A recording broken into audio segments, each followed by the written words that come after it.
Friends, thank you very much for your presence through this very rich and diverse day. The panel that we are about to start is one that, in a way, echoes well with both with the political issues we've been raising, but also with the cultural interventions, the poetic and visual interventions right through the day. Let me give you just a brief sense of how the rest of the afternoon will work out. First of all, I'd like to thank Steve Beale, the Associate Director of the Mahindra Humanities Center, for his, as always, extraordinary work to make this event happen, and Sarah Razor, who you've seen, and Allegra. I'm sorry, Allegra, I don't know your surname, but there you are, and Allegra from the ART, who has put together the poetic interventions. After this session, Robert Post, Dean of the Yale Law School, will reflect on what he's heard during the day. And after he finishes, we will be having a short dance performance for about 5 or 7 minutes, and that'll be followed by a reception in Fay House. I look forward to seeing you all there.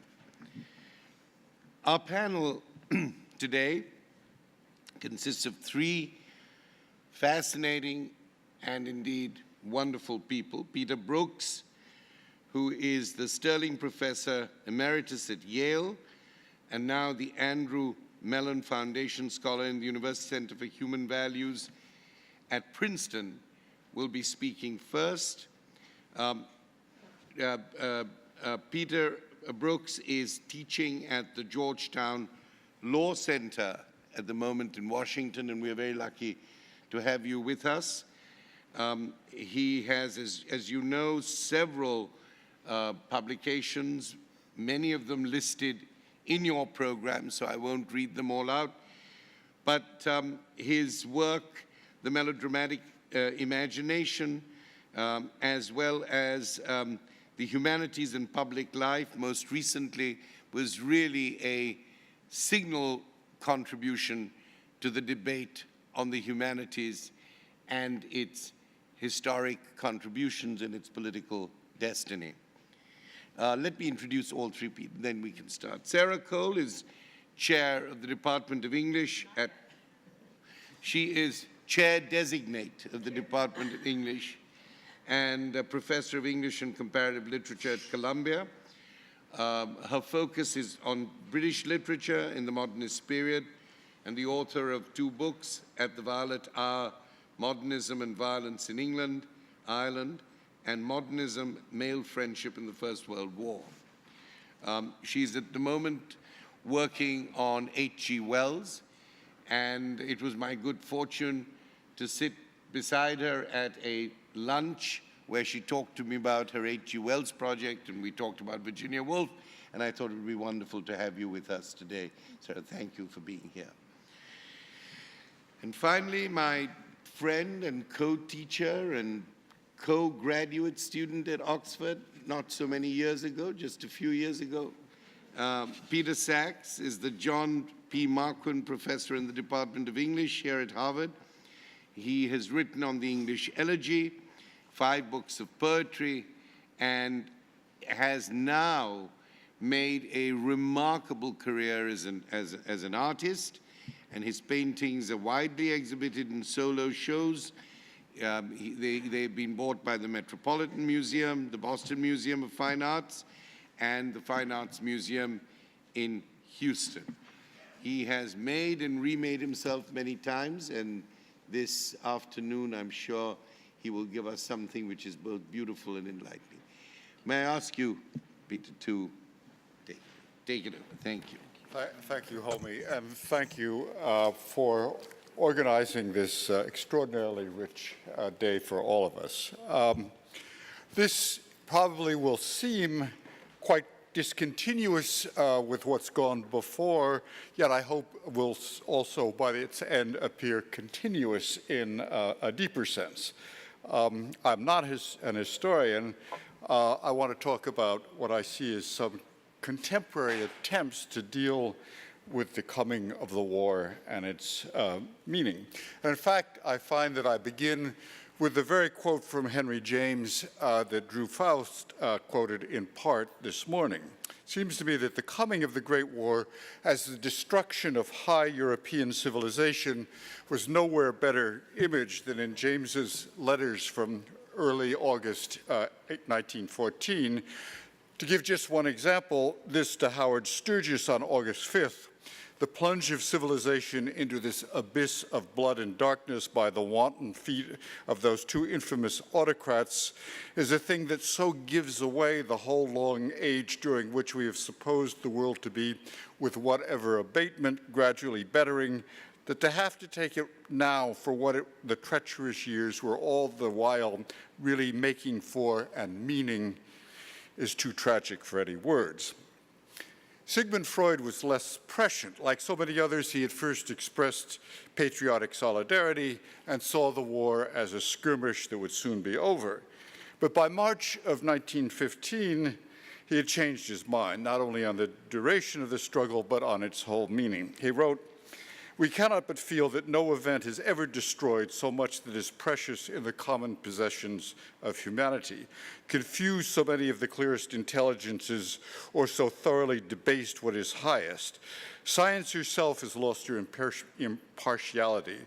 Her deeply embittered servants seek for weapons from her with which to contribute towards the struggle with the enemy.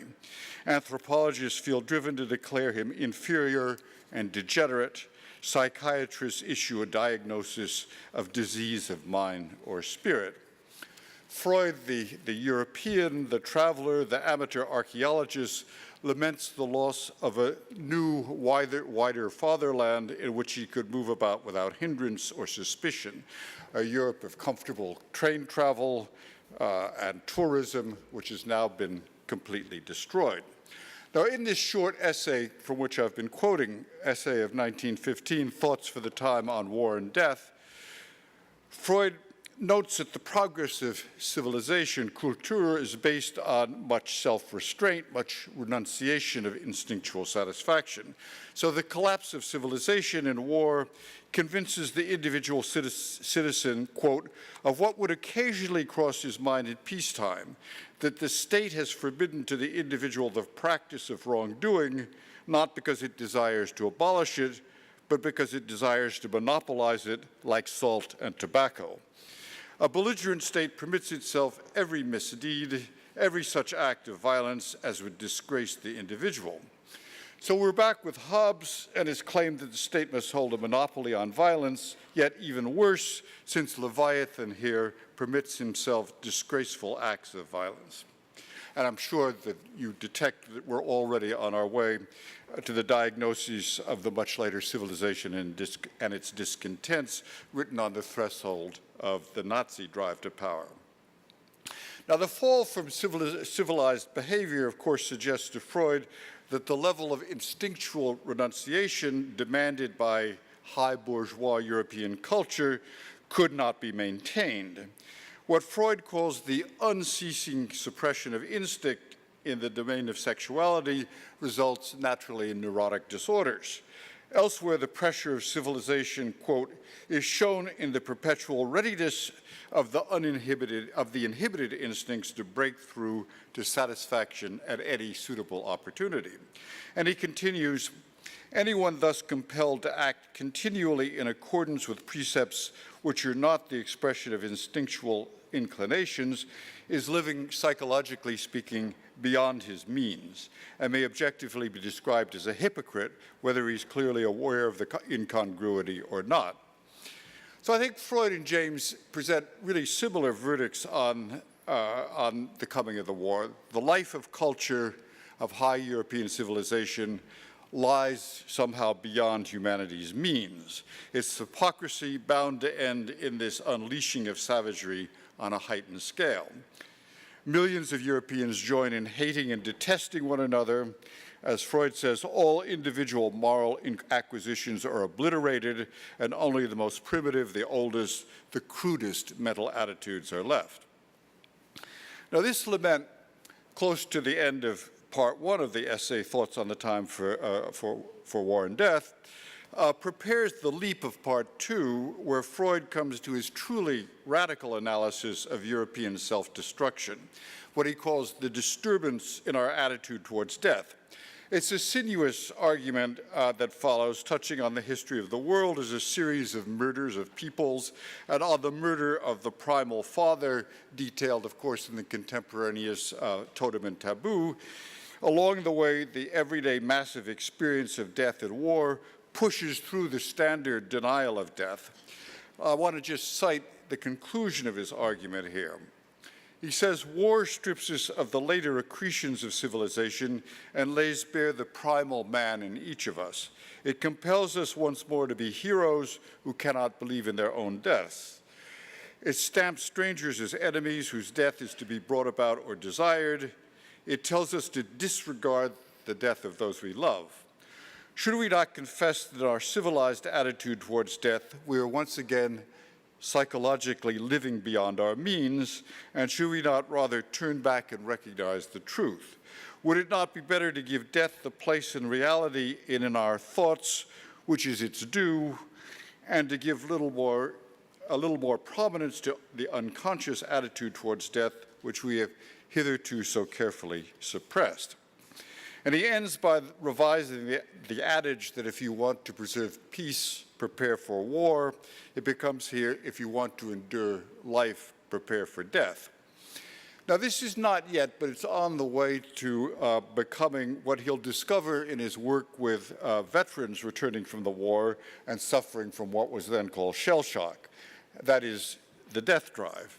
Beyond the Pleasure Principle, written largely in 1919, published in 1920, most explicitly marks the deep and dark turning brought to Freud's thought by the Great War. The postulation of the death drive is a direct outcome of the war, and perhaps, I think, the most significant intellectual encounter with death of our culture.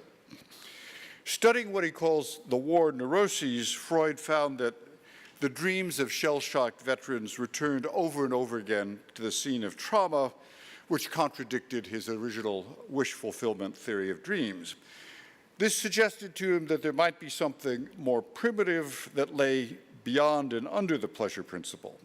How to explain this repetition compulsion, comparable to the famous scene, which he talks about here, of the child repeatedly throwing the reel attached to a piece of string out his crib with the exclamation, "Faute da," gone here.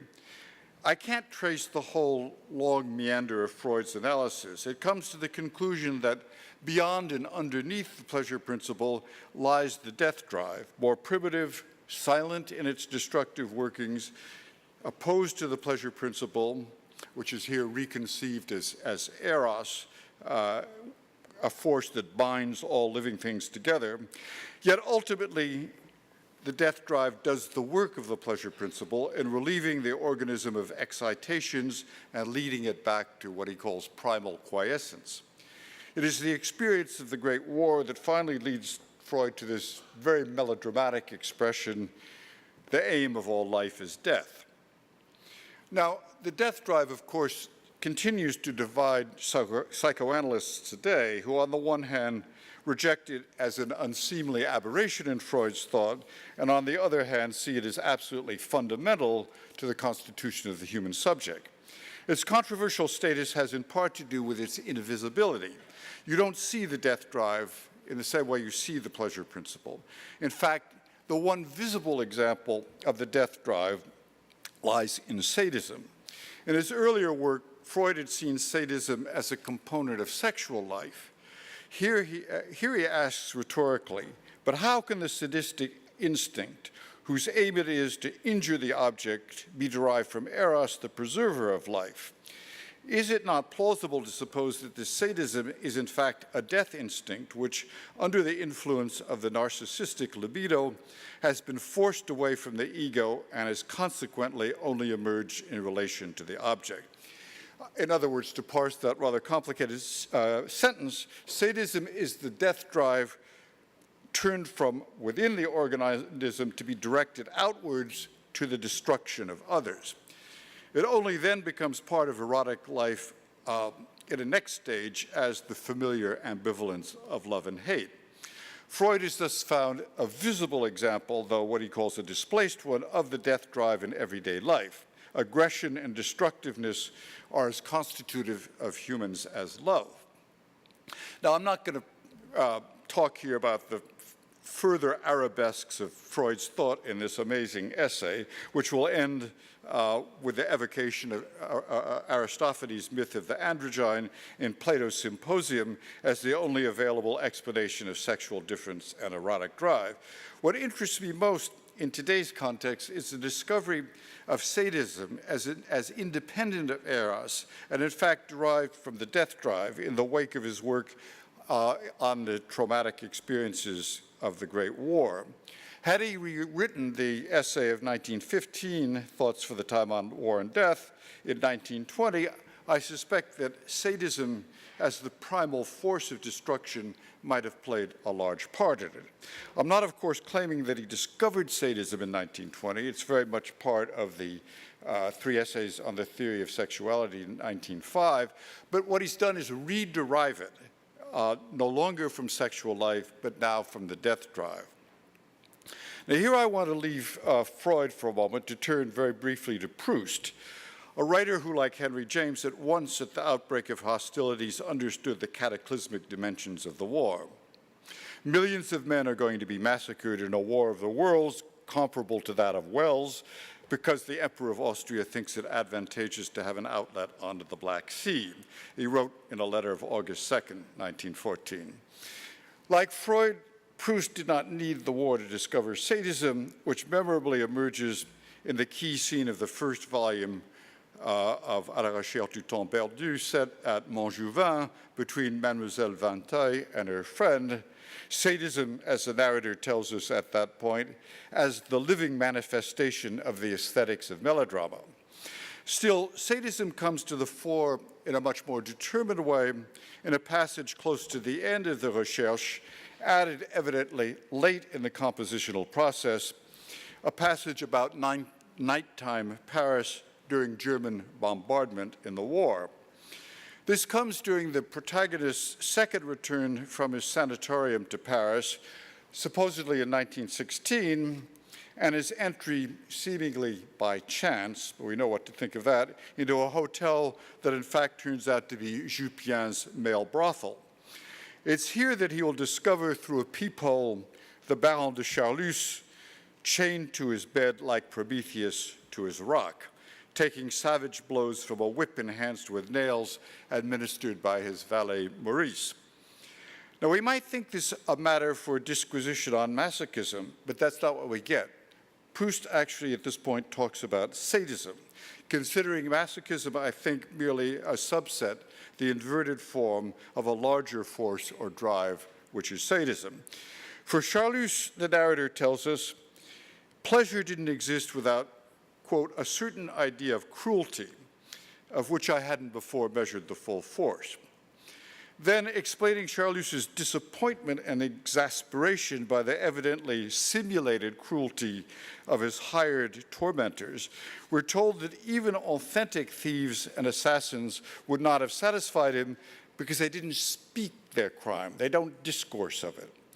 Quote, and there is moreover in the sadist, however good he may be, all the more the better he is, a thirst for evil, une soif de mal, that evildoers working toward other goals cannot satisfy.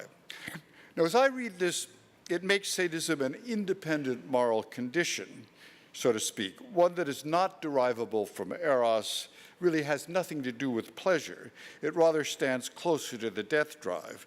In fact, nothing produced by Charlus's hired hands here can ever satisfy him. Quote, nothing is more limited than pleasure and vice.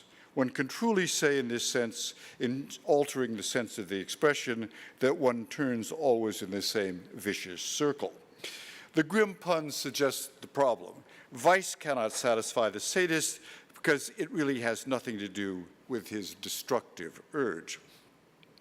Now, Proust's protagonist expresses something of this understanding when he explains to Jupien that he had first thought that he had stopped in at the wrong tale of the 1001 Nights. It's not the story of the caliph come to rescue someone from a beating, but rather the story of the woman changed into a dog who asked to be beaten so she might be returned to her first form. He calls the brothel a true pandemonium, and a moment later, we're out in the street during an air raid. A bomb falls, the anti-aircraft fire begins, the streets go wholly dark. It's an evocation of Sodoma written on the walls of Pompeii as Vesuvius begins to erupt. The dangers of bombardment and blackout for the habitués of the brothel come merely as a liberation from the daytime needs for masks and manners and indirection in seduction. Now they can go directly to touching.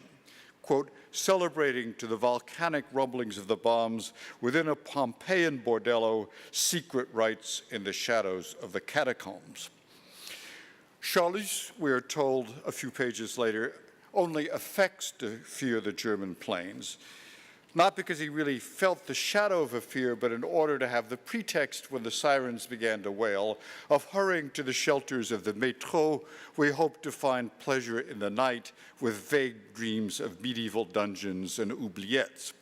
So it's in the logic of sadism here that eventually we descend in the corridors of the metro into a kind of simulated place of medieval torture. Now, I think it's significant, of course, that Proust stages his discussion of sadism in a scene of darkness, destruction, and death. It is one direct evocation of Paris during the war. And it's to be noted that Robert de Saint-Loup, the character who links the Baron de Charlus and Marcel, is glimpsed leaving the brothel just as Marcel arrives and loses his croix de guerre, somehow manages to forget it in the brothel, his military decoration. And then, almost as a consequence, he immediately returns to the front practically the next day, and immediately he's killed.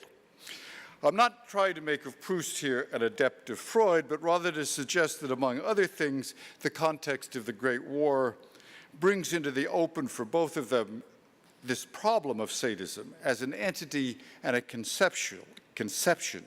For surely with Charlus, it is a conceptual construct, a concept that needs explaining. It's perhaps obvious and inevitable that war should do so, that it should evoke affinities with destructive element of effective life, that war should be seen as sadism writ large. But again, for neither Freud nor Proust does sadism seem to be simply an affect or simply a part of erotic life. It indeed needs to be seen as the derivative of a cosmic death drive. The death drive alone, without any erotic component, quote, in the blindest fury of destructiveness, here I'm quoting from Civilization and its Discontents, offers, quote, an extraordinarily high degree of narcissistic enjoyment, owing to its presenting the ego with the fulfillment of the latter's old wishes for omnipotence. The next step in my discussion would take me to one of Freud's very last essays, Analysis Terminable and Interminable, and his resurrection of Empedocles of Agrigentum, and his view of the whole universe as the conflict of philia and nexos, love and strife, which leads Freud to his final reformulation of his dualism as one between eros and destructiveness, and since destructiveness derives from the death drive, as eros and the death drive, or thanatos. This promotion of the death drive as central to his thinking has its parallel in most of the great modernist literature that emerges in reaction to the war. I think from the 1920s onward, there could be no serious literature that doesn't face up to the destructive potential of humanity, to the place that civilization gives to sadism. Thank you.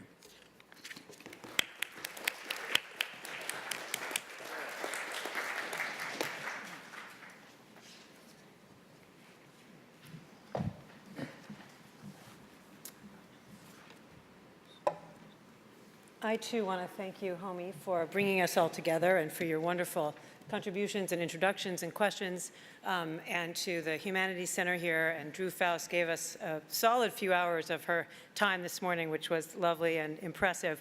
I was feeling very anxious that she was probably getting about 30,000 emails while she sat here for 3 hours with us.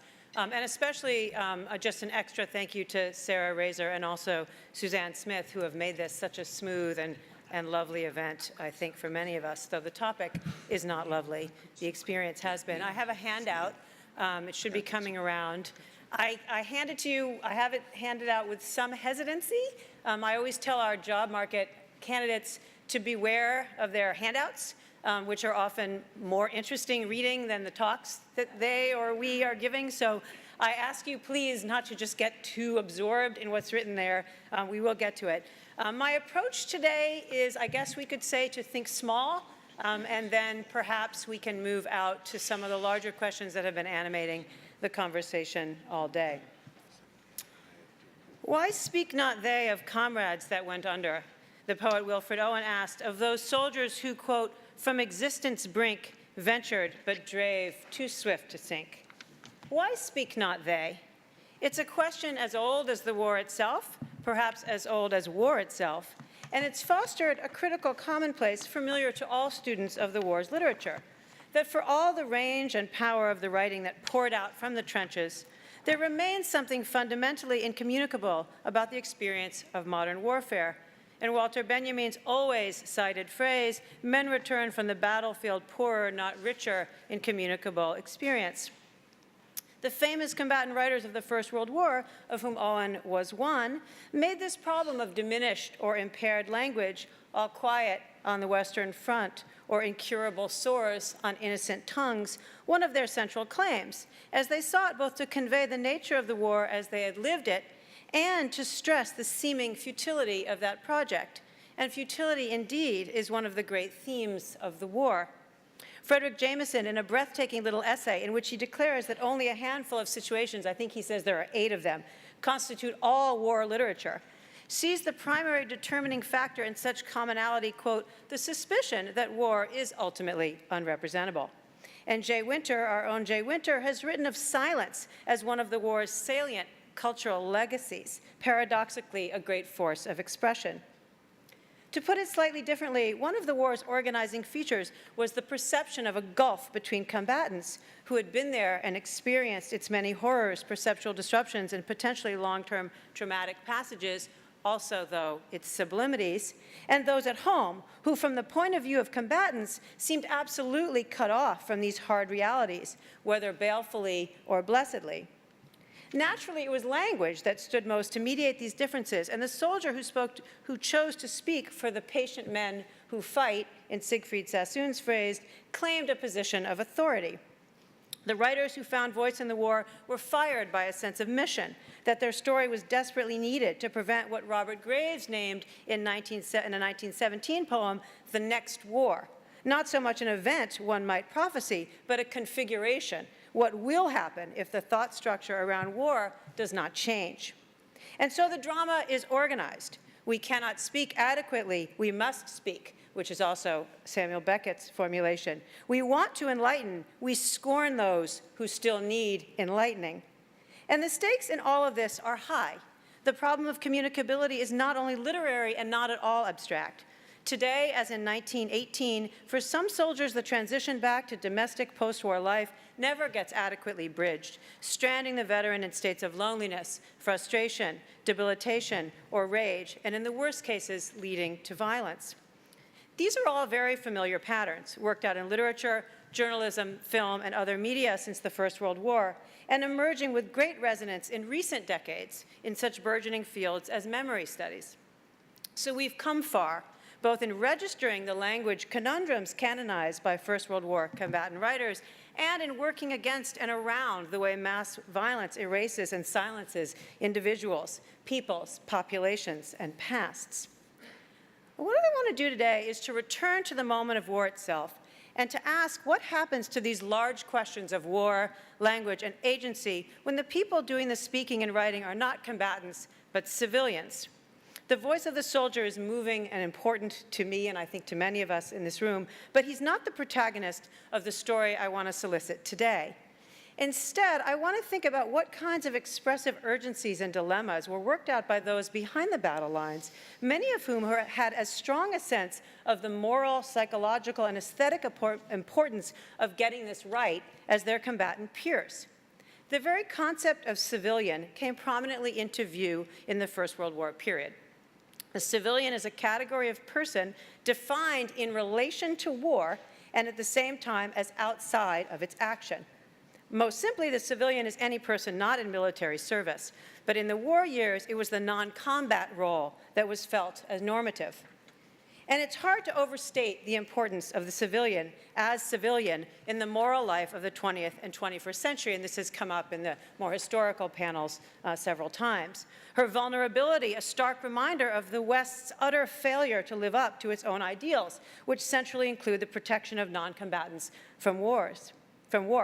In today's wars, historians estimate that civilians account for an astonishing 75% of deaths, a percentage that has been steadily rising since the First World War. In some of my current work, I aim to show that at the imaginative level, the idea of the civilian as an essential category of modern experience across the Western world was generated in very significant ways by H.G. Wells, the most prolific, widely read, and I would say greatest of the specifically civilian writers of the war period. During the First World War, civilians were not, of course, subject to the same degree of violence as soldiers. To read their works as conceptually significant and of equal richness and contradictoriness with combatant texts is not about establishing hierarchies or equivalencies of trial or intensified experience, but rather to take stock of a vital and often neglected aspect of war in the 20th century.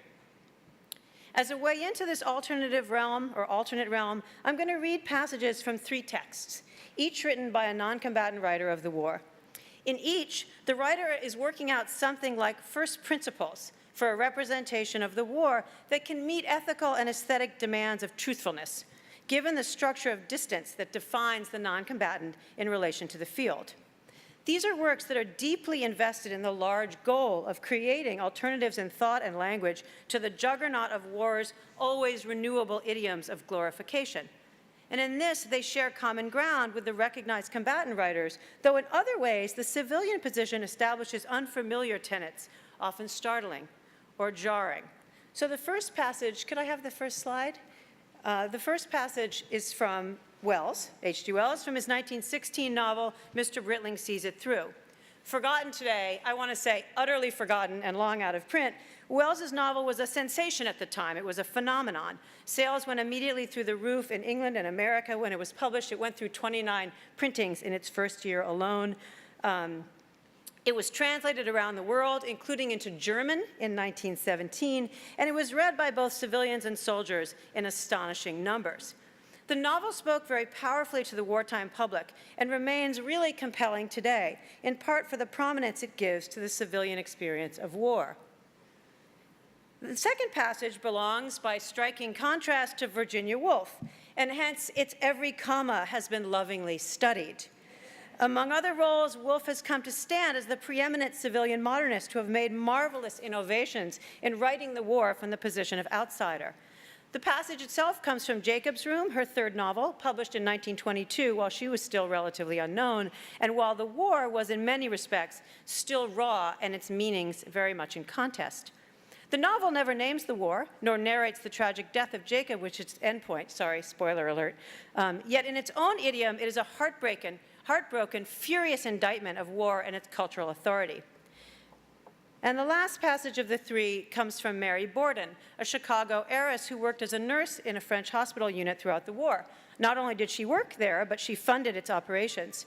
The text, enjoying a sliver of revival thanks to feminist interest in nurse memoirs, is a beautiful little collection, experimental, haunting, and I think important for the way the specific position of the nurse, neither combatant nor civilian, in the purview of war but not entirely of it, becomes not only a means of access to war's starkest realities, but also an obstacle. For Borden, this position of being both inside and outside requires scrutiny, theorization. All the passages in question, indeed, stand out for that kind of theorizing. Implicitly or overtly, they are expressing and working their way through the problem of how to write about war in literature, or how to make literature responsible to what they all felt was the outrage of the war's monstrous violence. So first, Wells. The he in the passage is Wells's alter ego in the novel, Mr. Britling, in the midst of writing a letter to the German parents of a young man, Karl Heinrich, who'd been a tutor and extended family member with the Britlings in the summer of 1914 in the novel, and who, like Mr. Britling's own son Hugh, has now been killed in the war. The attempt to write this letter takes up many pages toward the end of the novel. Quote, he took a fresh sheet and made 3 trial beginnings. War is like a black fabric. War is a curtain of black fabric across the pathway. War is a curtain of dense fabric across all the hopes and kindliness of mankind, yet always it has let through some gleams of light, and now I'm not dreaming it grows threadbare, and here and there and at 1,000 points the light is breaking through. We owe it all to these dear youths. His pen stopped again. I must work on a rough draft, said Mr. Britling. Next, Virginia Woolf. Like blocks of tin soldiers, the army covers the cornfield, moves up the hillside, stops, reels slightly this way and that, and falls flat. Save that, through field glasses, it can be seen that 1 or 2 pieces still agitate up and down like fragments of broken matchstick. And finally, one of the nurse speakers of the Forbidden Zone from a sketch entitled Conspiracy. They lie on their backs on the stretchers and are pulled out of the ambulances as loaves of bread are pulled out of the oven. The stretchers slide out of the mouths of the ambulances with the men on them. The men cannot move. They are carried into a shed, unclean bundles, very heavy, covered with brown blankets. We receive these bundles. We pull off a blanket. We observe that this is a man. He makes feeble whining sounds like an animal. He lies still. He smells bad. He smells like a corpse. He can only move his tongue. He tries to moisten his lips with his tongue. The first thing that leaps out when these passages are read together is the way they all call attention to their own use of figurative language. That is, these are occasions of some very interesting figures, and they are also unusually absorbed in the process of making and scrutinizing those figures.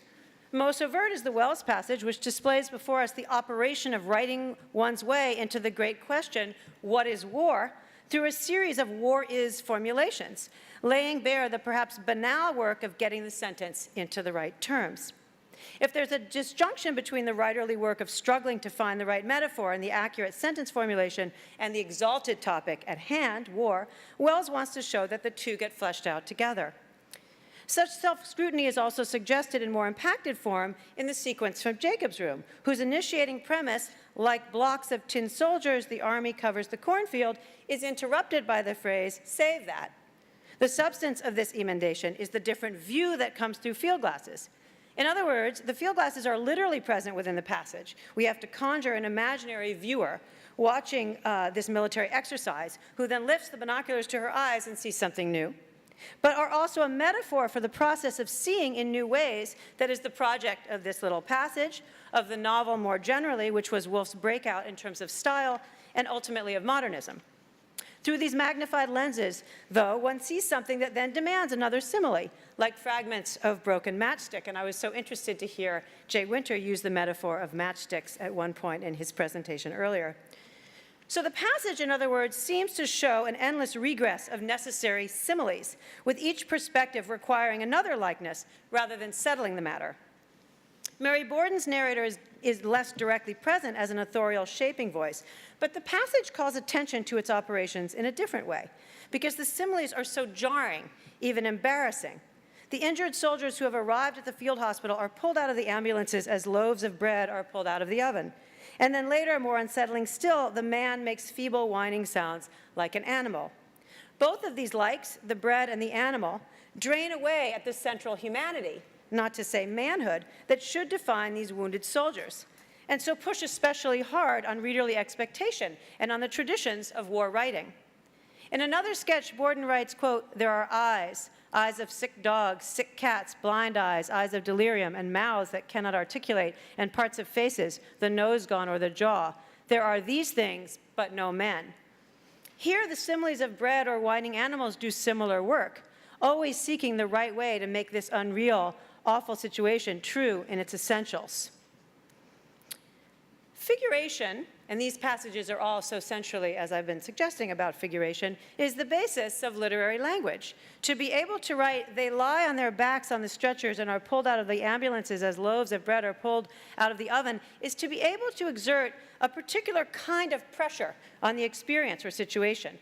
In Borden's case, what makes these lines so troubling and so effective is that the simile trades off against the barest, simplest of statements, such as, we pull off a blanket, or we observe that this is a man. Borden's sketches have a wrenching way of stripping off all ornament and at the same time isolating the necessary manufacture that is literary strategy. It feels basic, generative, as if in this setting marked by bundles of humanity, blankets, bodies reduced to parts, and people to animals, literary language builds itself from the ground up. Woolf, as we have already noted, layers two similes into her paragraph, a paragraph, in fact, whose first and organizing word is like. And we should add that the subject of the passage is a very weird passage, and it's actually also a very weird novel in many ways. But the subject of the passage, which is military maneuvers, is itself a simulation, a likeness in relation to actual combat.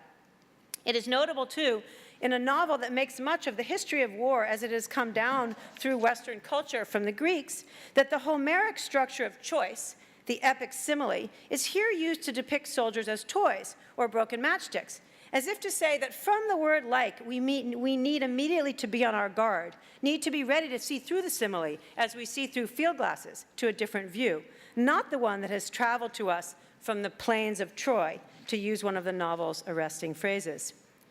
In many ways, this novel generates an aura of boxes within boxes, which in this passage takes the form of a figure following and correcting another figure.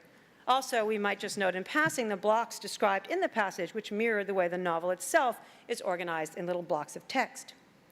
War is like a black fabric, Mr. Britling writes in the first of his 3 attempts, immediately to correct himself from simile, war is like, to metaphor, war is. In the second statement, as he moves from simile to metaphor, he also extends the comparison, adding the curtain and the pathway. War is a curtain of black fabric across the pathway. In the final of his 3 attempts, when Mr. Britling stretches the figure even further to include the threadbare nature of the fabric, the points of light, and the whole question of how humanity can break out of the morass of warfare, he indicates in miniature a central principle of literature, that we can begin with a simple comparison, strengthen it and tighten it, and then draw outward from these small observations toward our largest hopes and ideas. Ezra Pound wrote of the image that we have, quote, an intellectual and emotional complex in an instant of time. Here we watch the image grow, like a paper flower expanding in water, a metaphor, incidentally, that Woolf picks up in Jacob's room. Now, each of these passages chooses a simile or metaphor that is particularly striking in relation to the subject of war. They are domestic, humble, and decidedly civilian. Bread being pulled from an oven, black fabric that calls to mind the cloth of mourning, very evident in England in 1916, but threadbare, worn, a curtain, tin soldiers, the stuff of kids, a broken matchstick. The structure is of organizing juxtaposition. The subject, war, soldiers going through maneuvers, injured soldiers' bodies, is likened to its opposite, or perhaps better, not so much its opposite as something whose associations seem antithetical, though the work of the figure is to construct some kind of affinity or even intimacy. In the Homeric originals of the Iliad, similes fall into 2 main categories, and perhaps we could say they always do, but let's stick with the Iliad, since that's where our originary war similes were born. Most prevalent are those that compare a moment on the battlefield to something tonally consonant, lions ravishing helpless deer, or thundering water overflowing its banks. But there are a few cases where the simile works instead to open up a world that seems the very antithesis of the bloody battlefield of Troy. A man's head as he falls, likened to a drooping poppy, and that one is a very appropriate image, of course, for this war, this great war, or a moment when the Greeks become particularly ferocious compared to the time of day when a tired woodcutter, quote, makes ready his supper in the wooden glens of the mountains.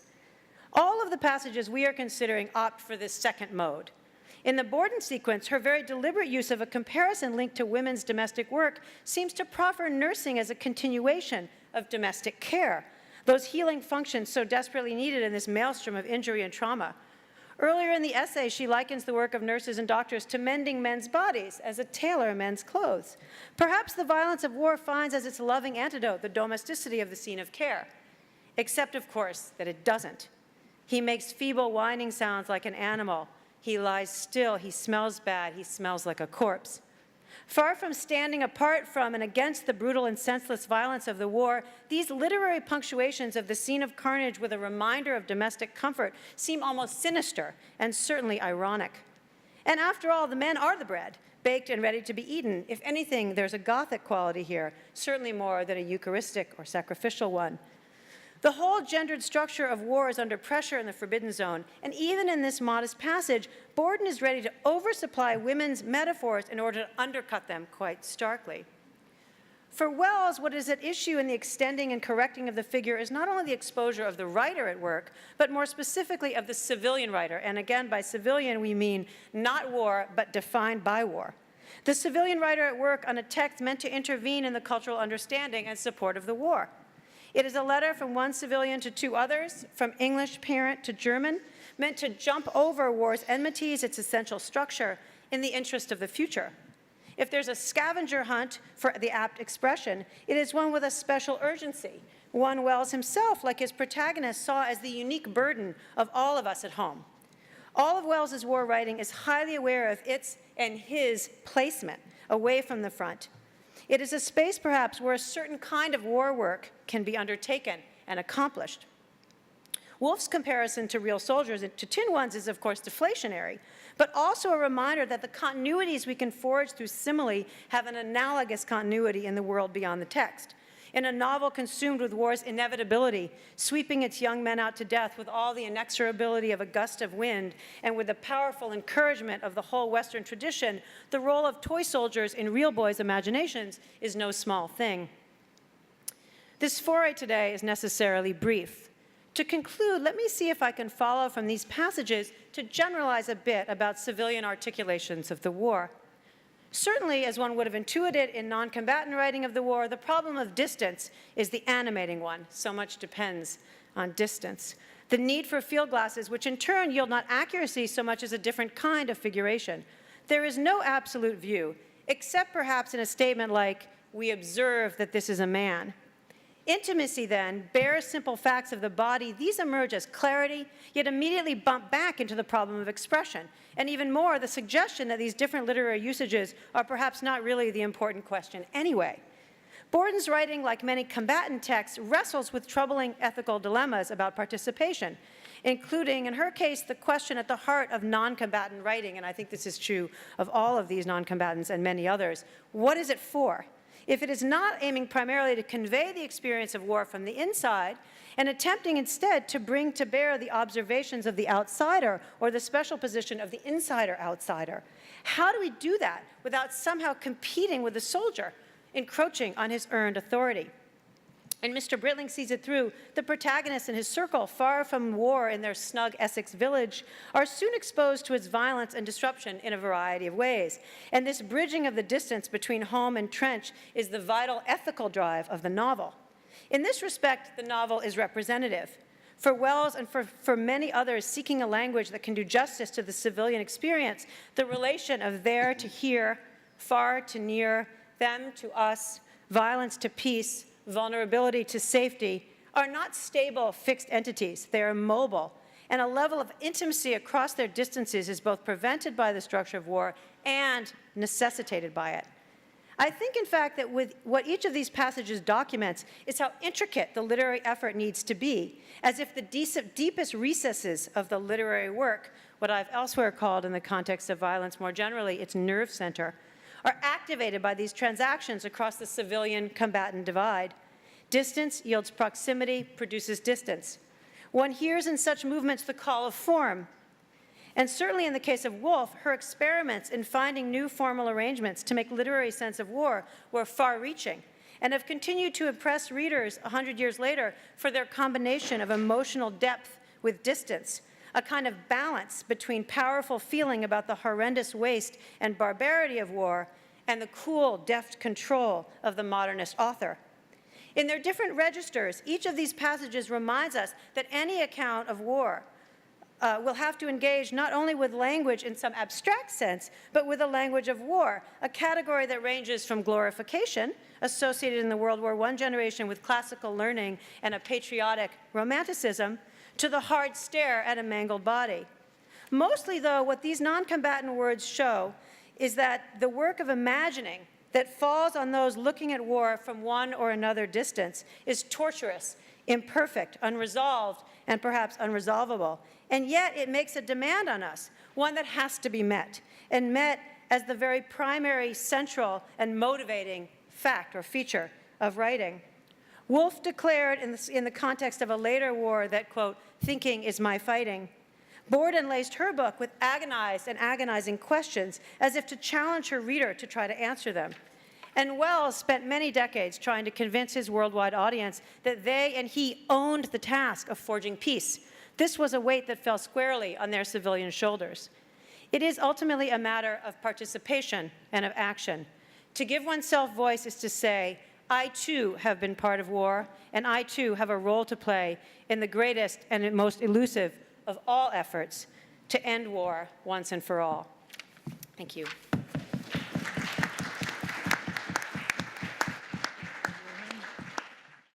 Thank you, and thank you for everybody who has played such an active part in this, and my co-panelists, and thank you for being here.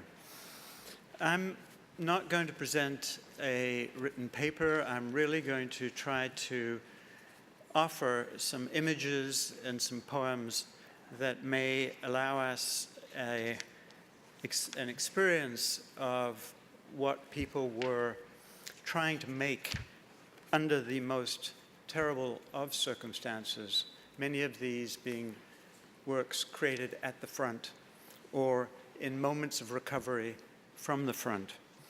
So I'm going to take you through a sequence of images. Many of them are going to involve what happens when a particular artist has been developing a vocabulary, working according to certain aesthetic criteria, and then encounters this unprecedented reality experience which drives them to completely revise their entire enterprise. So let me try to work through a number of images and then break in with some texts along the way. As you'll see, the person with whom I would like to begin and end, and I'm very aware that my handouts, unlike Sarah's, are copious, and I do encourage you to get lost in them, and most definitely to take them away. I take quite seriously this idea of the handout. As you'll see, the hand is a matter of extreme concern to me and to everyone during the First World War. The notion, if we just look at our hands, turn them over, and look at them again, and think about what humans do with their hands and what kind of handiwork is possible, is something that I'd like you to have these in your hands, particularly this, which, even though I have it on the screen, I want you to have a copy of. It's a rough sketch, and it was made by Isaac Rosenberg, one of the great poets who died in the First World War. He was killed in 1918 and had been someone who hated war, who joined the war largely for economic reasons. He was very poor. He was an immigrant. His parents had come from Lithuania, part of the poor Jewish groups that had settled first in Bristol and then in the East End of London, had managed to get patrons who helped him to attend the Slade, and developed a really quite beautiful and highly regarded mimetic talent that was nevertheless aware of modernism, of the kinds of things that were going on in Impressionism and Cézanne, and then became very ill, had a lung problem, was sent out to South Africa, my home country, and then the war broke out. He came back to England, and though he said quite graphically, and I quote, and then I'll read the writing that's along the side of this sketch. He said, "I am thinking of enlisting if they will have me." He was very ill, very slight. "Though it is against all my principles of justice, though I would be doing the most criminal thing a man can do. I am so sure my mother would not stand the shock that I don't know what to do." A lot of his motive was he had no way of earning a living, nor did his family, and there was this arrangement where soldiers who were supporting their families were allowed what was called a separation allowance, and he felt that he would at least be able to give some money back to his mother. Now, from the trenches, I will show you eventually a couple of other works, but just to see this image close up, which you have in your hand, it was sketched while very, very close to the front. He was a private. He was very exposed to the most harsh conditions. He worked in many capacities, taking out wire after the wire had been bombarded, being a stretcher bearer. He was killed coming back from a night patrol. And he had first joined, and this is very touching, I find, the Bantam Battalion, which was formed after the war had begun, and they needed anybody, and even people who were regarded as under the 5'3" height were able to join these battalions. And he was out there, and what he has written on this sketch, and I'll come back to this sketch later on in the wake of some of his prior self-portraits, is Isaac Rosenberg, and then below that, if you see the bottom right hand, his outer semblance question mark, where the very notion of being able to represent the self under these circumstances is foregrounded as an interrogative, and the sense that perhaps the interior is unrepresentable, but even the exterior, even the outer semblance is under the sign of the question. And that's followed by his remark. He had been wounded and he'd gone back into the trenches, and he writes along the side of the drawing, "I have gone back to the trenches and send you this souvenir. Above is my new address, which is just care of the 11th King's Own Royal Lancaster British Expeditionary Force." But then he has this remarkable phrase that follows, and it's hard to make out, but I'll read it to you. "The line above the helmet," you can just make out that waving, sketched line, "is the Germans' front line, 100 yards away."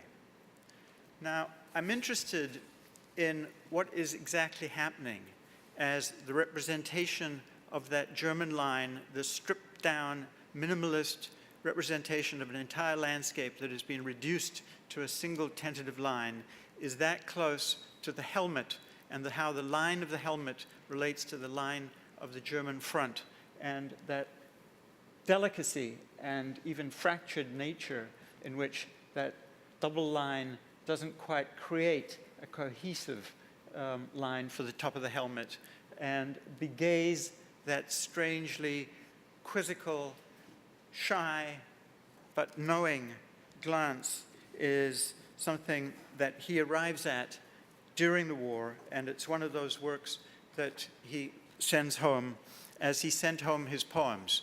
A very touching moment in a letter where he begs somebody to send him even a piece of chalk or a pencil, things that weren't available. It's partly why there's so little painting that comes out of the trenches.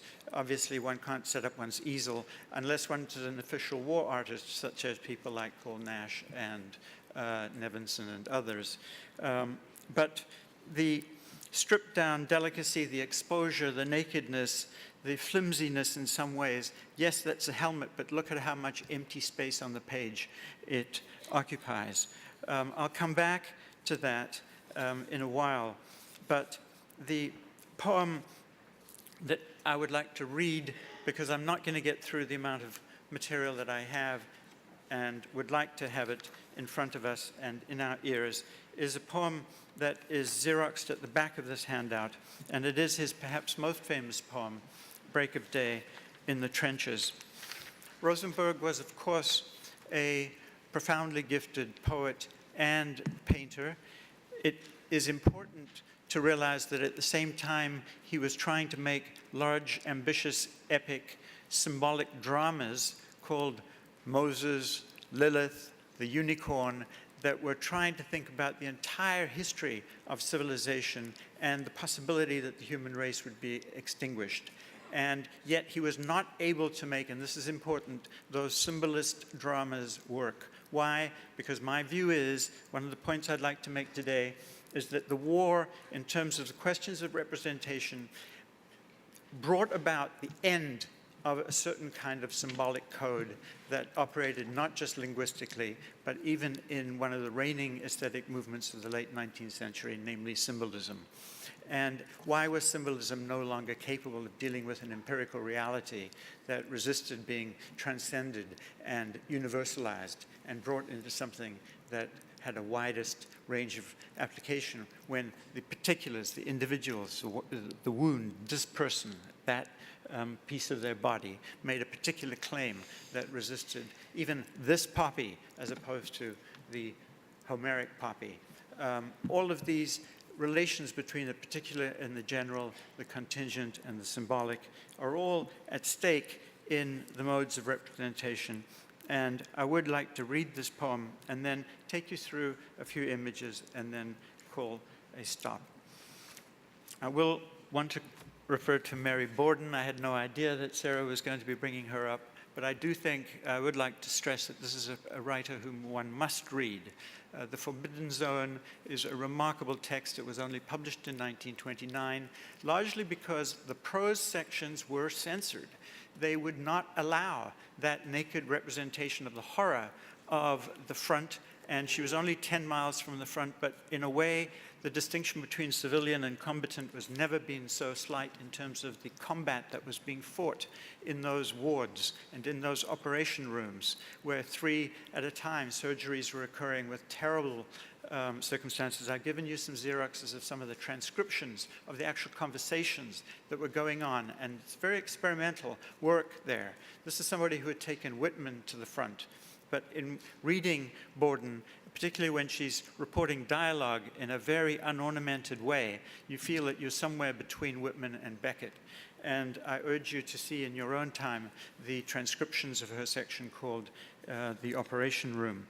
But to read this poem is where I'd like to intervene with actual poetry.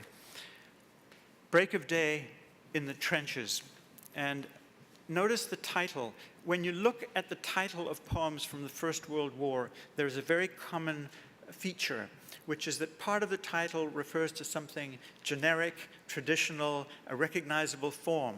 Break of Day, that's a traditional aubade form that goes back to the Renaissance.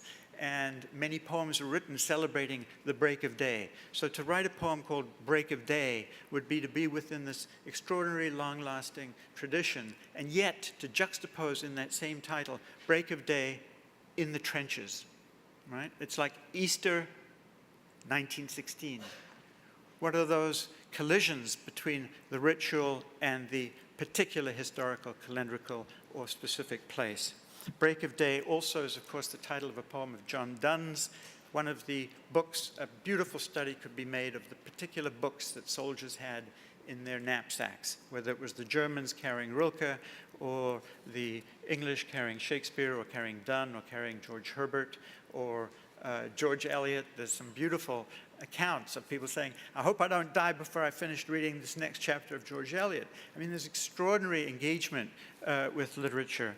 But this, right up there in the title, you've got John Donne. That's somebody whom he took to the front, Rosenberg did. And yet, how do I situate that in the trenches? Begins, opening word I want to point to is the darkness. The poem will end with the word dust. How is this poem going to move between the darkness and the dust? I'm going to be very interested in cosmopolitanism in this poem and the figure of the rat. and the idea of the person and the creature that can go between the lines. I'm fascinated in all of this World War I poetry and painting of, I'm fascinated by the notion of cosmopolitanism and painting between the lines, drawing between the lines, writing between the lines, and why recourse to the rat with its associations, by the way, with cosmopolitanism, with anti-Semitism. Rosenberg himself, a Jew who had suffered extreme anti-Semitism in the training as well as in the trenches from his fellow soldiers. And there is a brief poem that I've included for you in your handout that laments that fact. Why do they sneer at me?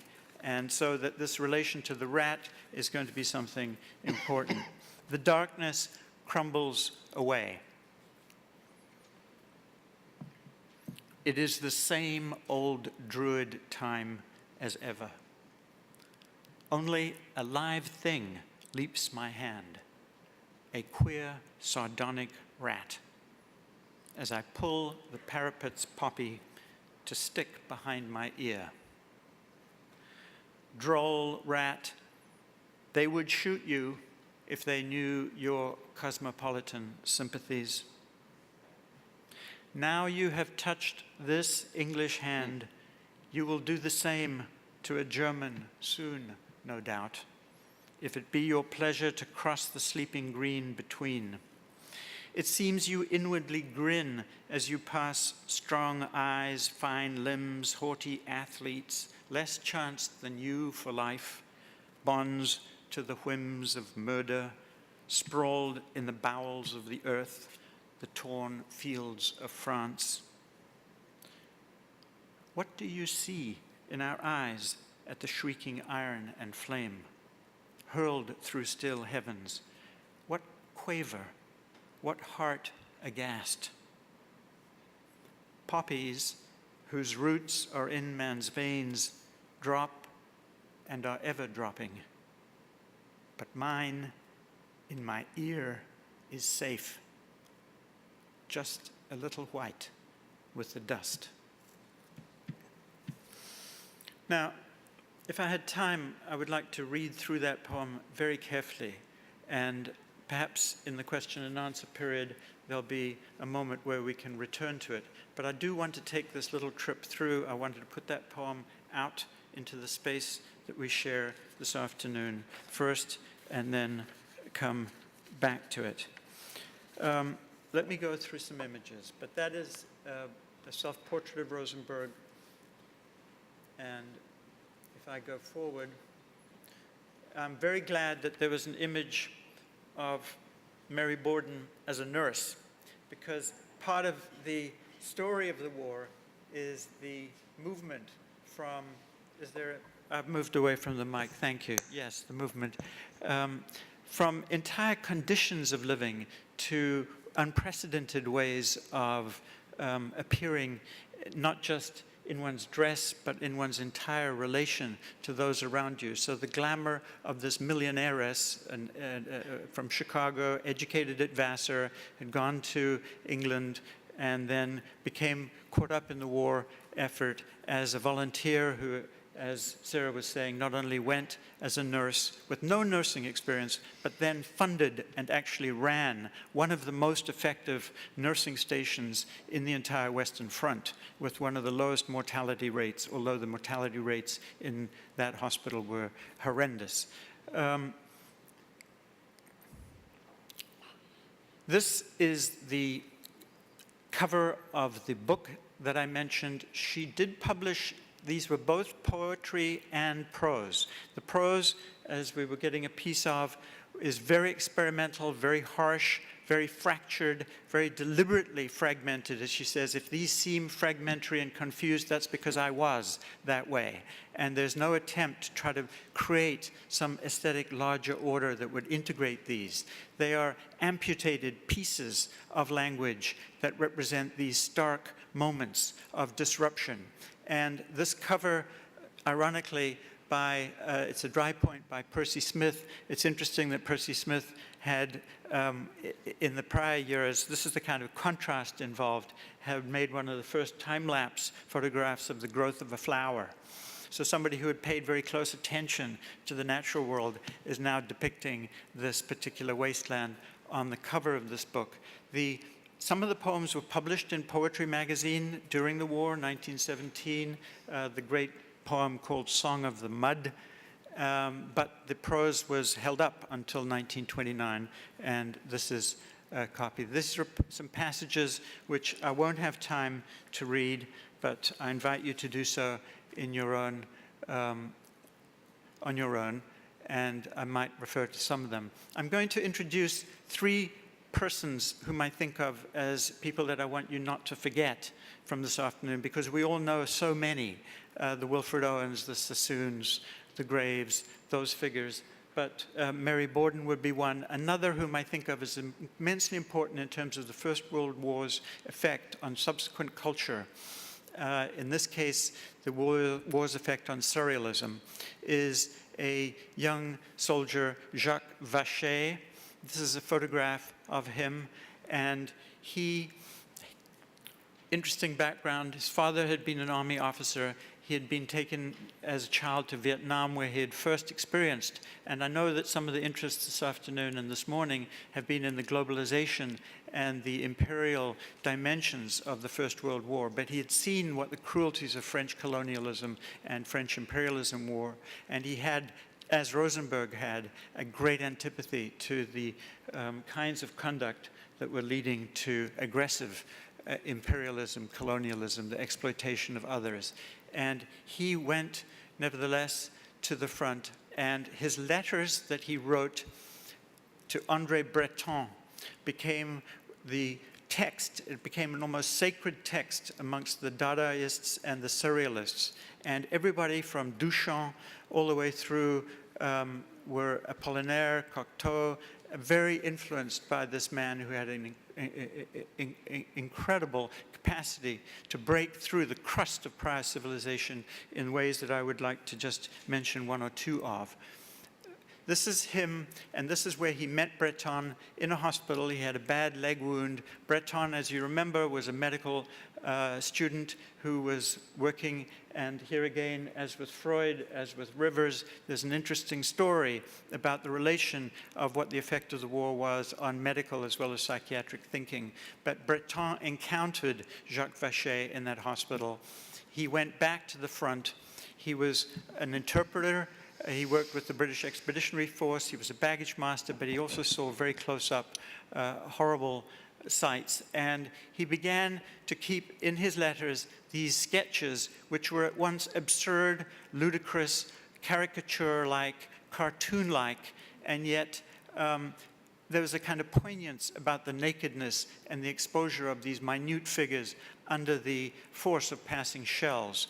And there was a humor about them, and what he wanted to achieve was a way of speaking back to the entire pre-existing civilization. Surrealism as a pacifist, in many ways Marxist intervention was something he was very, very committed to. And the comedy, however, the humor that he felt was important, he deliberately decapitated the capital H of humor, and he formed this word that was spelled U-M-O-U-R, and his idea was that humor was what would be taken to fight against what he called, using the term from Alfred Jarry, the debraining machine of the war. So we have humor up against the debraining machine of the war. This is somebody who also spoke of not belonging while he was at the front. He didn't identify with a particular nation. He said, in fact, that a lot of the time I imagine being a German. And I'm quite successful at imagining that. And I imagine that I'm fighting against the Allies. And he speaks of desertion from within as a mode of conduct, or of disservice with distinction. He comes up with these terms. And this is an absurd scene of a figure on the right saying, "Who goes there?" And these other figures are saying, "The Kaiser." And the next one says, "The Crown Prince." And the next one says, "The Pasha," where he's making fun of this question of how you declare identity as you come up against the even friendly lines. These are a few of his cartoon-like figures, a horrible image of a man shooting a prisoner while turning away. These are some of the sketches. This is a remarkable picture of a soldier with a sword through his back, and the sword is referred to as souffrance morale, moral suffering, where the figure with the traditional pipe is being killed by moral suffering, while in the background, of course, a shell is exploding. Now, Jacques Vacher is somebody whom I'd like you to know more of, because his Lettres de Guerre, which was published in 19 with prefaces by André Breton, was, as I say, a crucial work. And remember that surrealism, the effect of this was wide-ranging. The fact that Dadaism was coming out of Zurich in 1916, very much a result of the war, the neutrality of that zone, but the absurdism, the humor, the in-your-face questioning of what is aesthetic. This is exactly, it's during the First World War. It's not a coincidence, I think, that Duchamp displays the urinal as the fountain. That's 1917, and Duchamp very aware of the mentality that's coming out of Jacques Vacher and the questioning of what beauty is and what the so-called sacred values are. So this is a long effect of the First World War that I'd like to remind you of. As baggage master, as somebody having to haul around things, this is another sketch he made of himself carrying a church sculpture. And I'd simply like to point to the relation between, this was presumably a holy statue, a representation of one of the apostles or prophets, and yet the clear suggestion that it is almost like the rigor mortis that is set into a corpse of a soldier is unmistakable. And I think there's a sense of dismantling the church as if it's made up of these statues that might as well be dead soldiers. So now, one of the shifts between a kind of lyrical Blue Rider, Fauvist way of representing the world. This is, of course, classic image of Franz Marc. I want to contrast this. Franz Marc, again, one of these artists who went to the war, was killed after 2 years of making many sketches, many drawings. But I want to contrast this lyrical celebration. These are before the war, of blue horses where the curves are melodious in a way, harmonious. There's great idyllic quality of the natural world, with not only this is an etching of Otto Dix, the carnage of horses, but his own, Franz Marc's own transformation when he made this painting called Fighting Forms. So it's the distance between the idyllic beauty of the horse in its background with this clashing, curving, now blades breaking up the picture plane with all that skirmishing of chromatic, violent forms behind. That seems to be one of the marks in which painting was changing under the force of the conflict. To continue, this is just a field station picking up the wounded, the kind of thing that Mary Borden would be receiving just a few miles behind. Some people for a while thought that the image of the figure in the bottom right-hand corner is actually Isaac Rosenberg, but others dispute it. But it certainly resembles the drawing that I began with, and it's an image that I think, if you look at the background and look at the circumstances and the question how one cares for the wounded, the sense of where the war is was not just between the armies, but within the question of how do we fight this battle to save this one next on wounded figure. I'm going through a few of these artists. Gordie Brzeska, somebody whom I may not know well enough, a brilliant sculptor and a friend of Ezra Pound, who went to the front and had been sculpting very beautiful, tender forms such as this, and nevertheless within moments of being at the front was drawing images of this machine gunner, where the planar, almost cubist-like disposition is now in the name of capturing the mechanism rather than the animal, creatural, organic shape of what we had just seen, or this image of an exploding shell, the attempt to actually draw what a bursting shell looks like. So Gordijevska also died at the war, wrote extraordinary letters. The very touching piece of anecdote I'd like to share with you is his finding the butt of a German Mauser rifle and choosing to carve on it in order to, he said, retain a gentle sense of human feeling on converting this weapon into something. And the carving that he made was actually called maternity. And so these acts of art, these collisions between the most violent and the most tender, these works of the hand are all, I think, germane. Max Beckmann served as a medical orderly. This is a self-portrait, and the monochromatic, and yet that red cross with the hand right up against the frame, as if you're unable to see what it is that he's making. But Beckmann was horrified. His experience was extremely traumatic. He had several breakdowns, was sent home. He did this next on Descent from the Cross. I'll just go back. I know we've been speaking of the tradition of depictions of Christ going back to, obviously, Mantegna, Holbein, but here very difficult to separate this out from a contemporary sense of how one deals with an irremediably wounded, exposed figure in a style that's stripped of anything sacred. So this is Beckmann. This is a sketch of Apollinaire by Picasso. Apollinaire is another who goes off to war, here looking quite confident with his outfit and his uniform, his arm over the chair. But here's another sketch of Apollinaire by Picasso after Apollinaire had suffered that terrible head wound from which he very nearly died. And in fact, he was so permanently weakened that he too died in 1918 as a result of the flu, as did people like Schiele, who had served in the war as well. He did, yeah. I'm coming to time, so I'm going to just flip through a few of these other figures. August Mack, who died in the first few weeks of the war after painting scenes, very paradisal scenes in a Gauguinesque way, that death.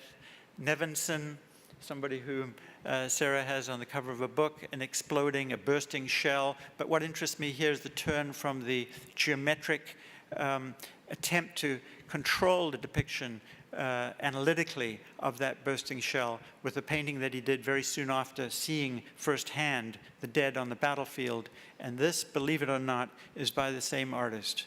And it is of two British soldiers behind the lines. And he had this in an exhibition. I want to say this was censored, just as Mary Borden's work was censored. He exhibited it anyway with a piece of brown paper over it saying censored.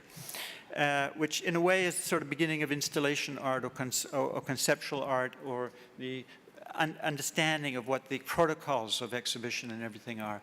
But that move between this and this seems to be an important move. Egon Schiele did very many depictions of captured soldiers. This is a Russian soldier. The distance on the page between the head and the hands seems to me to be aching and striking. And what is that separation? I know I'm coming to time, so I'm just going to run through this. Otto Dix, a self-portrait as a soldier, did very many, very, very violent depictions of the war. Both during the war and after. This is a picture, I think the relation between that insignia and that helmet on the one hand and the obscurity of the face is very telling. And these are some of the images that he made in an incredible sequence, I think very influenced by Goya, of soldiers, gas masks, corpses, a figure. This almost impossible to look at. But what I think is important to do here, a figure who is attempted repaired by surgery, is to think of the face of the person that's looking at that face and taking the time and using the hand to represent what it is that is being seen, however outraged and however compassionate and however aware of how impossible it is to do justice to that. More a figure dying in the mud. Borden writes eloquently about the mud. I'm going to just go through these. Kirchner, another figure who is a painter, painting in a very lyrical style. This is a picture of naked children playing. And yet, after his experience at the front, after his breakdown, he comes home and he does a painting called Self-Portrait, The Painter as Soldier. And this is a painful picture to look at, because you'll see that the painter, with the model behind him, has his right hand cut off. And this image of the amputation, the cutting off of the painter's hand, and the question of what kind of art can be made in the wake of the war is one that I think is worth posing. It does raise some of the issues of sadism and masochism. I think some of these images are borderline in terms of what the motives are, and we can discuss that later. This is, of course, the image of, and I'm going to close now, of Isaac Rosenberg, an actual photograph. But to give you a sense of where that drawing came from, these are some early portraits of himself. And it's the difference between a portrait like this, or a portrait like that, or a portrait like this, from a portrait like that, that seems to me worth dwelling on. So I know I've come to time, and I've got many items. I would have loved to have read passages of Mary Borden with you. I would have loved to have read other passages from entire sequences of poems. I would have loved to have talked about people like Paul Wittgenstein, but we can leave that to another occasion. Wittgenstein himself, of course, having been at the front too, and writing notebooks at that moment. Okay. Thank you.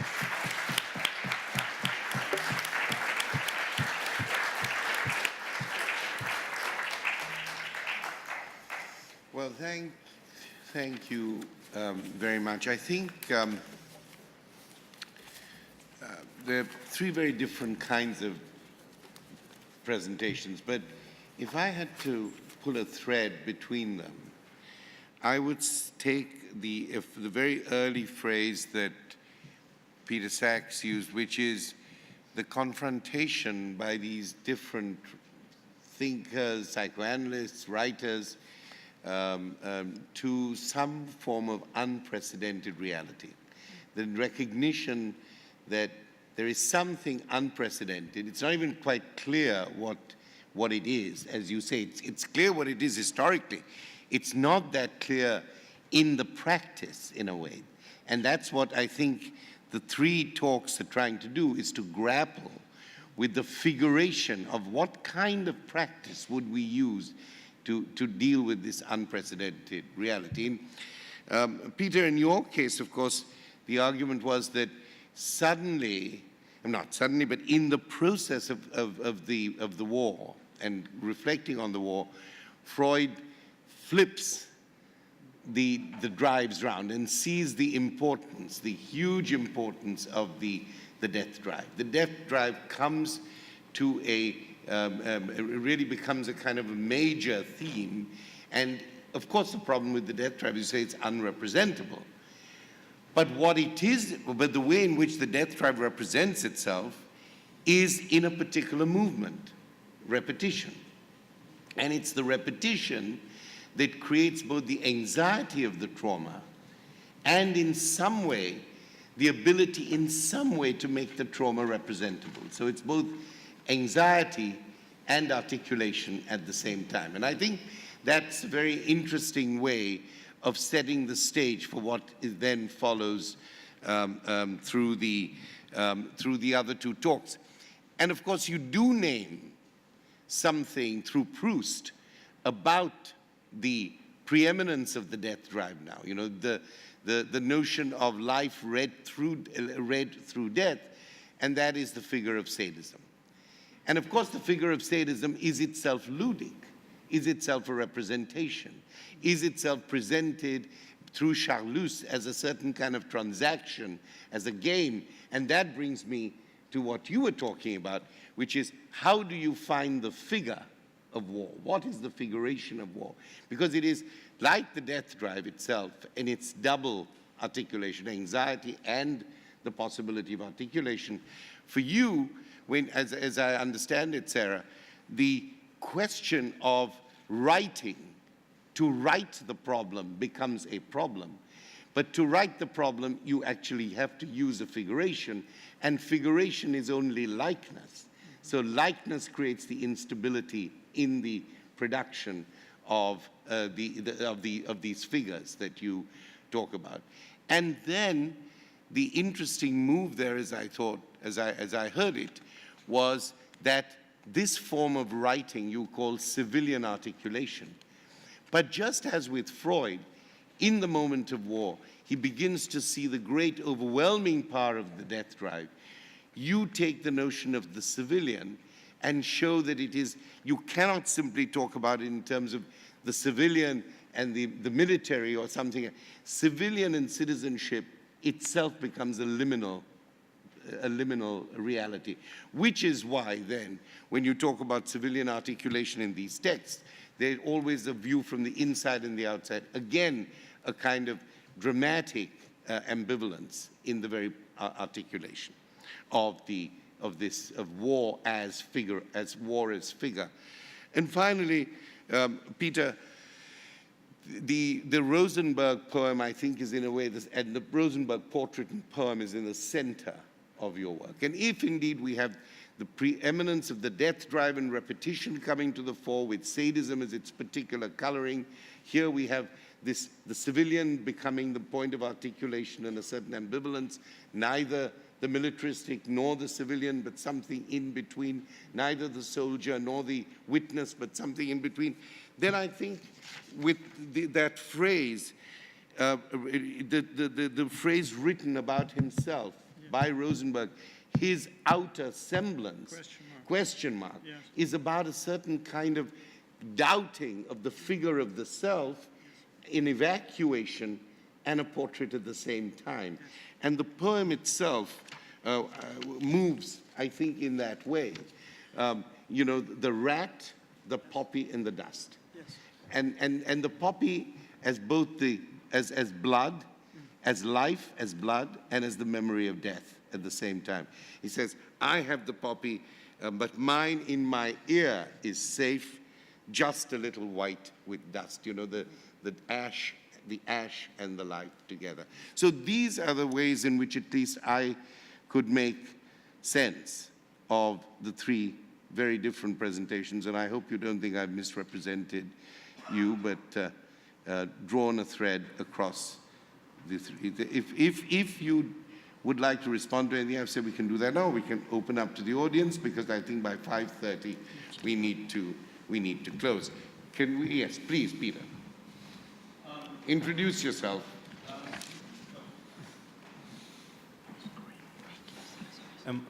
My name is Peter Burgard from the German department. Can I ask one question of two people?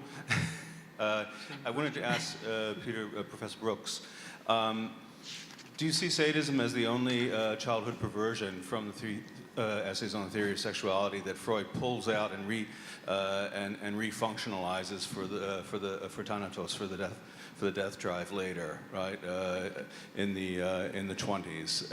And first of all, is it the only one? And second of all, even though it's refunctionalized, do you think that it really becomes entirely a matter of the death drive? That is it possible for it to be taken out of the economy of sexual perversions and not have a residue of the sexual, not have a residue of eros, even as it becomes part of Thanatos? And I would ask you about culture and civilization, but I think that's in some ways old hat, but too big a problem.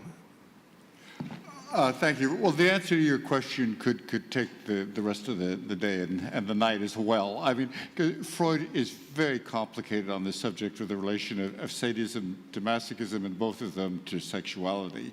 And he changes his mind. But when Freud changes his mind, he does it in a funny way. He doesn't cancel out the old model. He simply overlays it with his later thinking.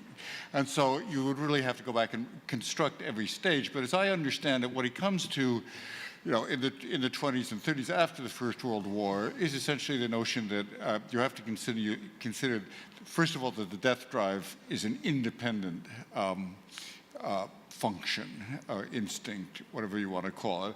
And as he goes on, it becomes more and more important. So in Civilization is Discontents, this basic destructiveness and aggression becomes primal.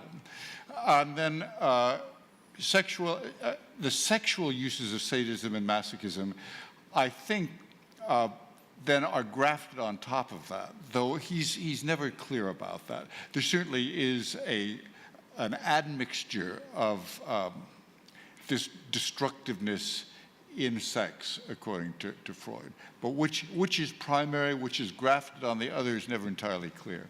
Peter, can I just say here I thought you brought in the Proust to show that these economies are always mixed. Yes. So that you have the death drive, but you have the ludic nature of the death. The mise-en-scène of sadism is not the same as sadism. The whole mise-en-scène is about the game of sexuality and of the erotic pleasure. So there is a kind of eros, thanatos, face-off. Right, and de Charlus, as I understand it, the erotic game of sadism and masochism never can be entirely satisfactory. Correct. Because it's really not about sex. Yes. It's about destructiveness, aggression as primary. Yeah, but there is a certain pleasure principle there too. Yeah, thanks. Homie, can I ask the quick question of... Can you hold back for a second so I can go to Susan? Yes. And then I'll try and compensate you. I have to say, I was very moved to hear I'm Susan Suleiman. I teach in Romance languages, literatures, and comparative literature. But I was so moved to hear all three of you because I think rather than a question, it just prompts comments and responses.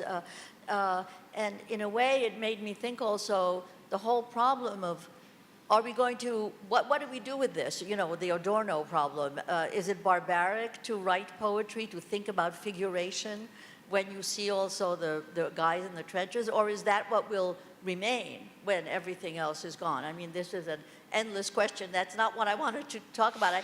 I just wanted to bring in a couple of ideas. One is, we haven't talked about Céline, who was a very interesting character. But his 1932 book, Voyage to the End of Night, was a total innovation in French writing, and he was also very concerned with the problem of how do you represent war. I mean, there's a hilarious scene where, in the Comédie Française, where people are getting up doing epic poetry, and he is so sarcastic and so lampooning that kind of writing which satisfies everybody there, but which is a total lie. And I was thinking that it had something to do with the humor that you have in the poem by Rosenberg. He says, droll rat, they would shoot you if they knew how your cosmopolitan sympathies, which of course makes the rat, it's that kind of totally improper in a way, not solemn tone for a war poem. Yeah, I know you want to, okay. I just want to say one other thing and then I'll shut up, which is this whole notion about broken language or fragmented, which is there in Break of Day also. He could have called it Dawn, but he didn't. But suddenly I also realized that World War I and World War II present very similar problems, curiously, and we talked about that this morning historically, the relation between the wars or earlier. But for example, Rosenberg's self-portraits remind me very much of the self-portraits of Felix Nussbaum, who was a fabulous artist, murdered by the Nazis, deported almost at the last minute, and who just does incredible self-portraits. Mary Borden, we observe this is a man. This is Primo Levi, if this is a man. It's just unbelievable. Yes. And the rat, I hate to put it this way, but droll rat cosmopolitan sympathies. You know, it makes you think of all the Nazi propaganda films where Jews are rats, right? Yeah, or so even anyway, T.S. I don't Eliot, know what you want. Yeah. Yeah, But there is the a rat is positive underneath sense, the yeah. piles, the Jew is underneath the lot. That whole question of the rat. If I could just say one thing, because I'm fascinated by your landing on the word droll. I think you're completely correct, and in fact, Jacques Vachet's word for his own drawings were drôle. And it's and when Rosenberg writes the poem on his first handwritten draft, and this would be interesting given Freud, he says, he calls the rat uncanny rat. And I think there is something about the Heimlich, unheimlich, the notion of the rat is the creature that not only can both touch the hand, and it's not going to eat the hand. I think the question of touch and what the hand does and can pick a poppy and so on, but it will also touch a German hand. The rat doesn't differentiate, unlike the rest of us who are fighting and killing each other over this. But then the fact that he has to use the rat to ask what is visible in his own eyes. What do you see in our eyes? He has to ask the rat. So the rat is somehow put in possession of a knowledge which is otherwise unavailable to these. But droll, the uncanny, it's all there. Yeah. I think we should end on this issue because, in a sense, war makes war is fought for the Heim. You fight it Yes. for the Heim. And Yeah. actually what happens is the Heim becomes completely unheimlich through the war.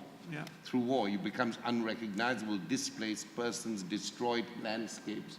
I think we should end there. So in a sense, the rat touches both realities. War is in a funny way cosmopolitan. In a weird way, it's cosmopolitan. It's the encounter with the, and yet it's the most ferocious, dehumanizing encounter. I want to thank you both, all three of you very much.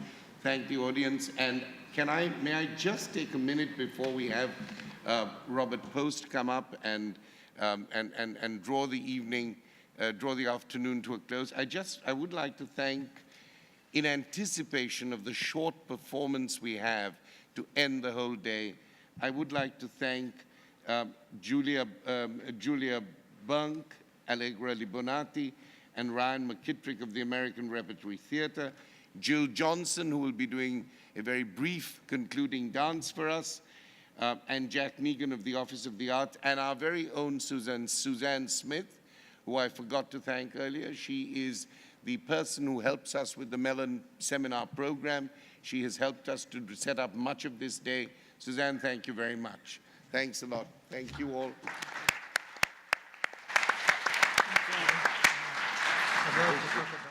Thank you, and thank you, Homi, for this invitation. I stand before you as bare as that rat. I have only one virtue, and that is one of innocence, of any knowledge of this subject, whatever. But I love the day. I learned an enormous amount from it.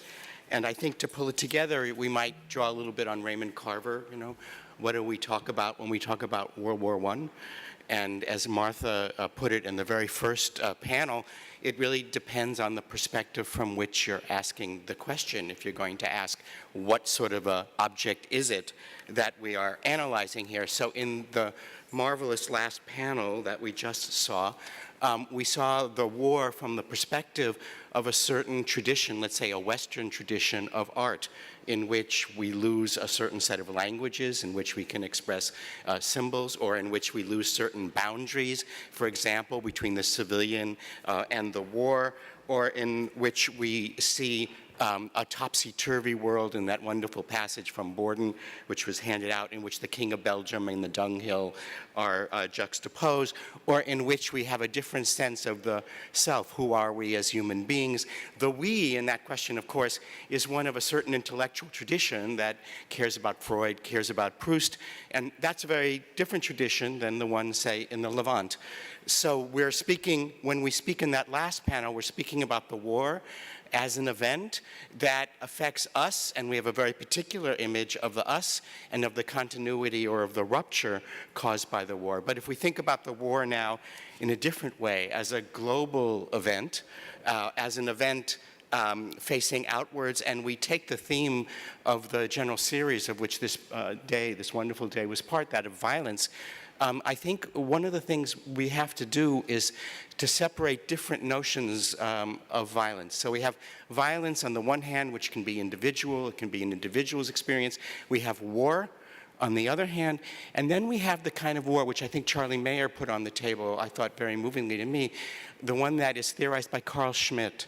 So Schmitt talks about, you might remember, the friend-enemy distinction as the essence of politics, but Schmitt doesn't just talk about the friend-enemy, he talks about it as an existential threat. So the enemy is the entity that threatens my existence, the meaning of my life, the projection of my future. That is the enemy for Schmitt. So if we look at the kind of violence that, for example, Leila Fawaz was talking about in the Levant, it was destruction, it was desolation, it was waste, but the identity of corporate entities like states was not so much in question, except, say, on the Ottoman side.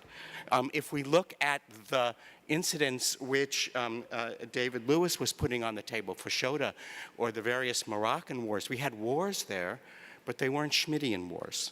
The existence of the states involved in those incidents was not threatened. And so when we speak of World War I, what are we talking about? From a certain Western perspective, we're talking about a war which is existential, in which the very existence and continuity of the parties, from the Ottoman Empire to the Russian Empire to the German Empire, very much at stake, threatened. And so one theme that I saw throughout the day was the theme of continuity on the one hand and rupture on the other. And I think this Schmittian notion actually kind of helps us understand that theme, because when your existence is threatened, what emerges is what allows you to survive. So it was already there. It's now sharpened and brought to the pitch where it can enable you to survive. So if you ask, and I thought Richard Tuck's question was really an excellent one, are we talking about a conflict of state or a conflict of peoples in World War I? If you think about it from a Schmittian perspective, you actually see it's both. It's both. From the state side, we saw a picture of what World War I allowed you to win World War I. Jay was terrifically eloquent on this point. It was the technology. The 80% of persons killed through this barrage of artillery, it was organizational. It was centralization. It was discipline, right? These are all state virtues. These are virtues you put together with the idea of an organized entity that we would call a state. On the other hand, if you look at what allows you to survive from a different lens and in different contexts, it would be that of a people. And here we see the conscripted public opinion that Christopher was talking about, the notion of drawing together in a communitarian identity that is associated with the various forms of fascism and purity, etc., that was talked about in the panel. We see both of these forms of survival emerging from the existential threat of the war. Or if we take a more internationalist perspective, what is it that we see emerging from the war? Do we see a world that's horizontal, which is, say, hopeless, in which we have a death wish? Or do we see a world that's vertical, that has hope?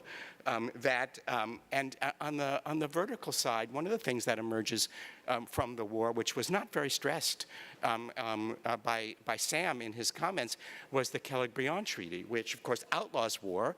And if we go to Nuremberg and we see what the central indictment was, why were the crimes illegal at Nuremberg?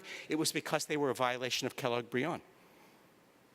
It was because there was and the idea of aggressive war and of banning war, that's a very hopeful notion. I don't think Baker was quite so naive in 1914. He just was off by a few decades. But the notion coming out of this that we are constructing a world in which we can outlaw aggressive war or affected by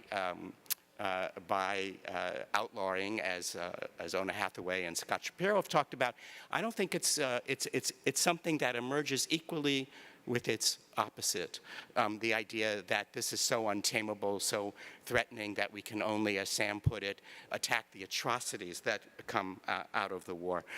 But the central theme I see emerging out of the day is that you see the opposites emerging. So what happens after World War I is the notion that you have a total war. You can only win it by mobilizing the entire country. What does that mean? That means that old forms of legitimation that are top-down, that talk about the virtues of a certain elite set of class, they're no longer quite so viable. The king is in the dunghill. And that means that to legitimate yourself, you have to have a kind of bottom-up, demotic sense of legitimation. And that often expresses itself through public opinion. In the United States, the motion toward public opinion had emerged by the 1880s, as Bryce says. But in Europe, this is a very central consequence of the war. And at the same time as you see the valorization of opinion as speaking for the community, the people, you see the critique of a public opinion emerging in Lippmann and emerging in those who see that it's a construction. It was constructed during the war. And it seems to me that's quite typical of massive events like the war. You see the emergence of a different set of questions which always have two sides. Opinion as validating democratic legitimacy, opinion as constructing, opinion as constructed, propagandistic, and hence as undermining democratic legitimacy, but all around the context of a different question, which is opinion, no longer, for example, the dynastic legitimacy that you would have seen in Germany or Austro-Hungarian Empire or the Russian before. So what you see emerging, what we talk about when we talk about World War I, we talk about the kinds of questions which involve us in our time. And that's us, from whichever perspective we want to bring it. Thank you very much, Homie, for this day. Thank you, Robert Post, Dean of Yale Law School. We're so grateful to have you. You came through the snow and through the storm, and you brought us a little light at the end of the day. Thank you very much. Now, can we move on to the concluding performance? Thank you.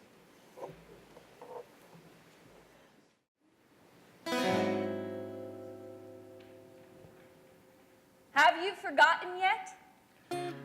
For the world's events have rumbled on since those gag days, like traffic checked while at the crossing of city ways. And the haunted gap in your mind has filled with thoughts that flow like clouds in the lit heaven of life. And you're a man reprieved to go, taking your peaceful share of time with joy to spare. But the past is just the same, and war's a bloody game. Have you forgotten yet? Look down and swear by the slain of the war that you'll never forget. Do you remember the dark months you held the sector at Mametz? The nights you watched and wired and dug and piled sandbags on parapets? Do you remember the rats and the stench of corpses rotting in front of the frontline trench? And dawn coming, dirty and white, and chill with a hopeless rain? Do you ever stop to ask, is it all going to happen again? Do you remember that hour of din before the attack, and the anger, the blind compassion that seized and shook you then as you peered at the doomed and haggard faces of your men? Do you remember the stretcher cases lurching back with dying eyes and lolling heads? Those ashen gray masks of the lads who once were keen and kind and gay? Have you forgotten yet? Look up and swear by the green of the spring that you'll never forget.